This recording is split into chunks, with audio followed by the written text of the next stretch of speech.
Les meilleures huiles végétales pour hydrater les cheveux. Si vos cheveux sont abîmés à cause du sèche-cheveux, ces huiles vous aideront à leur redonner toute leur splendeur. Lisez la suite de cet article si vous souhaitez en apprendre plus sur tout ce qu'elles ont à vous offrir. Il existe de nombreux facteurs qui peuvent endommager la structure capillaire de nos cheveux, comme le climat, le sèche-cheveux, des produits colorants, des produits de coiffage comme le gel, le stress, une mauvaise alimentation, etc. C'est d'ailleurs pour cela que l'on sait qu'il faut utiliser régulièrement des masques nutritifs, pour hydrater les cheveux. Mais il existe aussi une option plus naturelle et plus économique. Il s'agit des huiles végétales. Chacune d'elles apportera ses bienfaits spécifiques, mais elles sont toutes nutritives pour nos cheveux. En plus, on évitera ainsi l'utilisation de produits artificiels. Nous allons donc vous expliquer quelles sont ces huiles et surtout, comment les utiliser. Ces huiles sont parfaites pour hydrater les cheveux secs ou abîmés. Elles s'utilisent aussi pour bien nourrir le cheveu après l'été, ou bien de temps en temps. Les personnes qui ont des cheveux gras doivent éviter ces huiles. Par contre, si vos pointes sont sèches et ouvertes, vous pouvez tout de même les utiliser. Il faudra juste éviter le cuir chevelu. L'huile de sésame pour hydrater les cheveux. Les hindous utilisent beaucoup l'huile de sésame, que ce soit pour masser le corps ou pour les cheveux. Pour ce second cas, cette huile aide en fait à prévenir la calvitie et les pellicules. Elle est assez grasse, c'est donc seulement en cas de cheveux secs qu'on l'utilisera pour masser toute la chevelure ainsi que le cuir chevelu. Cette huile est très antioxydante, elle est riche en vitamines et minéraux. De plus, elle possède des propriétés antibactériennes, anti-inflammatoires et antifongiques. L'huile de lin. L'huile de lin comprend des acides gras oméga 3. C'est pour cela qu'elle hydrate et soigne nos cheveux en profondeur. Alors oui, en plus de consommer cette superbe huile, on peut aussi l'appliquer sur la peau directement. L'huile de lin contient en plus de la vitamine E, des mucilages, des protéines et de l'iode, entre autres.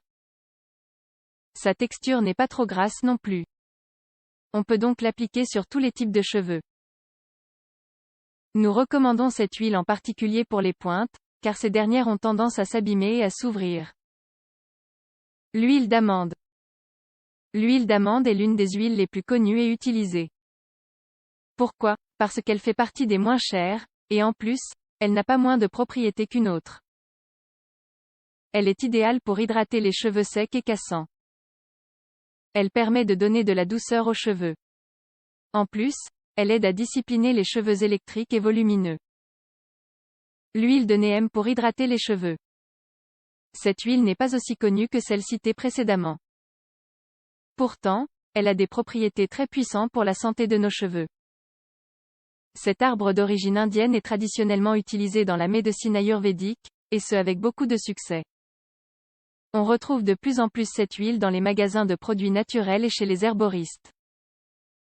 Cette huile contient des stérols végétaux et des acides gras essentiels comme les oméga 3, les oméga 6 et les oméga 9.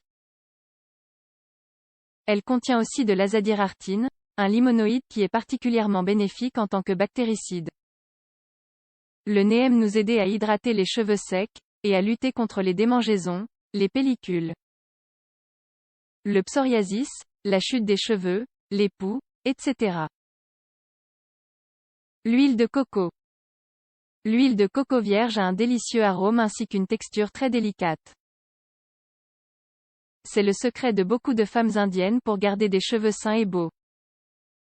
Nous pouvons appliquer cette huile sur les cheveux et sur le cuir chevelu. On le fera avant le shampoing. Il faudra bien masser pour faire pénétrer l'huile. Elle sera très utile en cas de pellicule, ou bien en cas de dermatite séboréique voire de démangeaison en général. En effet, elle a des propriétés antibactériennes. Si vous avez les cheveux très gras, on peut utiliser la même méthode, mais en utilisant du lait de coco. Comment appliquer ces huiles sur les cheveux? Une fois votre huile sélectionnée, il faudra l'appliquer sur cheveux secs. C'est simple.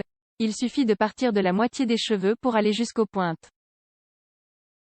Si les cheveux sont très secs, on peut partir du cuir chevelu. On recouvrera le tout d'un film puis d'une serviette, et il faudra laisser agir pendant au moins une demi-heure. Sinon, on peut aussi laisser reposer toute la nuit. Après, il faudra nous laver les cheveux comme on le fait d'habitude. Les personnes qui ont les pointes fourchues peuvent aussi appliquer quelques gouttes après s'être lavé les cheveux. Pour ceux qui ont les cheveux très secs et abîmés, nous vous recommandons de faire la chose suivante. Mettez 2 ou 3 gouttes dans la paume de votre main, puis frottez bien vos deux mains pour que l'huile soit bien répartie. Il ne vous reste plus qu'à peigner et à masser vos cheveux. Il existe aussi une autre option pour ceux qui ont des cheveux souvent gras. Il faut mélanger de l'huile avec du gel d'aloe vera naturel. Les proportions de ces deux produits doivent être égales, ainsi, le masque ne sera pas trop gras, mais il permettra tout de même d'hydrater et de bien nourrir les cheveux. Les huiles peuvent aussi s'ajouter au masque, au shampoing ou aux colorations naturelles comme celles qui sont faites à base d'aînée.